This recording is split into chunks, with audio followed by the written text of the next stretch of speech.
Біз шымкентскийміз деп көкірегімізді сұмдық кереміз ғой. Не шықса да Шымкенттен шығады деп көкірегімізді керген кезде шешесіне рахмет. Жер жүзге сыймай.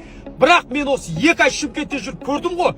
Бүкіл нарықта жұмыс істеп жатқан, бүкіл сауда саттық, строительный магазин. Өзбек ағайындар екен. Алла сіздерге разы болсын, айналайын өзбек ағайындар, бауырлар. Алла сіздеріңізге берекет берсін. Міне өзбек ағайындарды қалай той жасайтын білеміз ғой. Бір дастархан жайып, ешқандай той анасы той істейді. Міне жетіп отқан жетістігі шешеңе рахмет. Айналайын өзбек ағайындар, ризамыз. Сіздер болмасаңыздар, біз шешесіне рахмет. Шымкент бүйтіп дамымас еді. Біз шешеңе рахмет. Шымкенттің қазақтар той тойлаудан қолы тимей жүр ма кең ал. Алматыда шешеңе рахмет. Ялан базарында бүкіл ташки теріп жүрген қазақтың жігіттері, бүкіл сауда саттықпен айналысып жатқан туғандар. Солармен сөйлессем айтады, сендер ақымақсыңдар дейді. Сендер той жасап бүйтіп кісі болып шашыласыңдар, шешесіне рахмет. Біз тойға, тоян апарған кезде жазбаймыз дейді. 2 жас үйленген кезде той $5,000, $1,000, 100 мың, 200 мың қайтарымсыз просто беріп тастайды екен, аналар бір кәсіп бастап кету үшін.